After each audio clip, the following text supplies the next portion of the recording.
When someone's in the late stage of dementia, our time with them is very important. And there are things that we can do to make our visits more meaningful. Today we're meeting with Christie Oswald. Christie is a recreation therapist, and she's going to share with us some tips on making the most of our visits. Christie, can you tell us a little bit about what a recreation therapist does?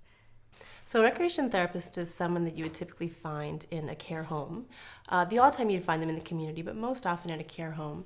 So a recreation therapist is there to help someone with dementia be able to participate in activities that are meaningful and purposeful to them. So someone with dementia quite often has difficulty with initiating an activity or being able to understand how to participate in the activity, and that's where a recreation therapist comes in. We help them start an activity or at least simplify an activity or break an activity down so that it can be purposeful and meaningful for the person with dementia. Meaningful and purposeful. I like that. Now, Christie, in this late stage, why are our visits so important to someone living with dementia? Many people ask me, why should I visit? And when I ask them if they visit, they say to me, well, I don't visit because, the person, I don't like going there, or I don't know what to do, or the person doesn't remember me, or they don't remember my visit. And that may be very true, and quite often it happens that, the person visits and 5 minutes later they don't remember that visit happened. But what often stays is that emotional piece. So the emotion that comes up when that person is visited, so they may have shared a joke together, or gone for a walk outside, and that person with dementia may feel more uplifted.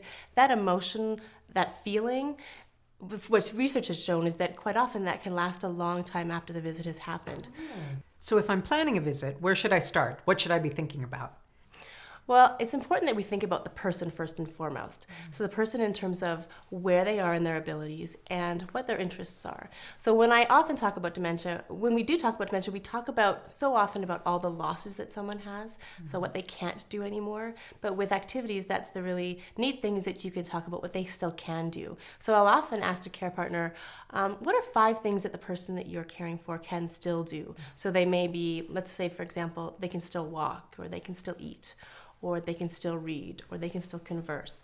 And then I'll ask them what their interests were, or might still be, and they might say, well, they like to read, or that kind of thing. And so those two are really, really important when planning an activity or planning a visit with someone with dementia.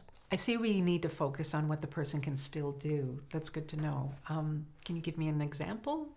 So if you had someone who liked to read but had really a lot of difficulty with that short-term memory piece, a long novel or a book that you read over a course of different visits would be difficult, because they would most likely not be able to remember what they read the last time that you were there. So going in and reading, whether that person still might be able to read, and if they are able to read, absolutely let them do the reading, or you could read to them a shorter piece, maybe something three paragraphs, or a really short story that is not too much for them to have to remember because of that short-term memory loss. I see you've brought some things with you. What would you recommend that we do with them? Well, I did bring some things around the theme of autumn here today. And I brought them because autumn's a really good theme for lots of different senses, right? So I brought a pumpkin here. I've got things to feel, things to smell, that kind of thing. A pumpkin is a really good one because it's big, it's colorful, people can hold it, feel it, it's cold, that kind of thing. You can cut it open. When you open it up and you look inside, there's interesting things to look at. You could touch it. The inside of a pumpkin feels very wet and slimy, and it has a very distinct smell. I know myself, whenever I smell that pumpkin, it takes me back to carving a pumpkin, like immediately, with my kids or myself as a young child. And that's what we want to do with people with dementia, right? Is to kind of bring back those memories for them. Yeah. As well, I've got some other things people can feel, things to look at. I've got pictures on the table around the theme of autumn to look at.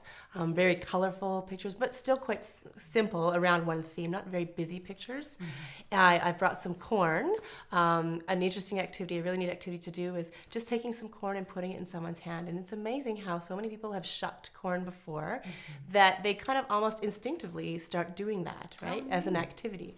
As well, I've got some leaves, and a neat thing about that is we don't, especially when someone's in a care home, their opportunities to get outside of the care home are so limited that fall is a great time to go outside if you can when you're on a visit and if someone's in a wheelchair, roll them through the leaves. Listen to the sound of those wheels in the leaves, right? Or grab a rake and rake up some leaves, help bag up some leaves, walk through them, play with them. All those things that, we would have done as a kid in the leaves or as a young person, you can do in the fall, right? I've got some pickled beets as well. Lots of women used to pickle lots of things coming out of their garden. So a great opportunity to open that up, eat some of the beets, and talk about what it was like to bring in your garden in the fall and do some canning and that kind of thing. Those are great ideas. I wouldn't have thought of half of them. Now, as a care partner, what kind of response can we hope for with these activities? It's hard to really know what the response will be. The response could be just that I pick up the pumpkin as a person with dementia and look at it and that's it. Or the response could be that I actually do start shucking corn. Or the response could be that the canning picture, I color it purple and pink. It really doesn't matter. We don't know, unfortunately, with dementia exactly how we're always reaching someone because they may not have that verbal piece, or we don't know with their brain and what's going on. So really, we're providing these activities to just give them an opportunity to be stimulated and to do what comes naturally for them. That makes sense. I see that we need to think differently about the time we spend together, that it's not all about talking. What else should we consider? Well, it's important for someone with dementia that it's hard for them when there's a lot of different things going on. So it's important to keep activities simple and at their level. It's important to make sure that all sorts of distractions are eliminated. So finding a quiet spot away from a lot of busyness, away from a busy window, a lot of noise, away from the TV, that kind of thing is really, really important. And really to just go with where they are, right? If you're playing a game of Scrabble, and that person's still able to do that, but they're spelling words wrong, it doesn't matter. If you're playing crib and they're not able to count properly and they're winning because they're not counting properly, it doesn't matter. You're not playing a crib tournament, you're basically there helping to stimulate and to help that person use their brain and their skills that they still do have. When I visit my mom, I try and hold her hand, and we look at pictures or do other things like that, and I just make sure I try and touch her. Is that a good thing? Would you recommend that?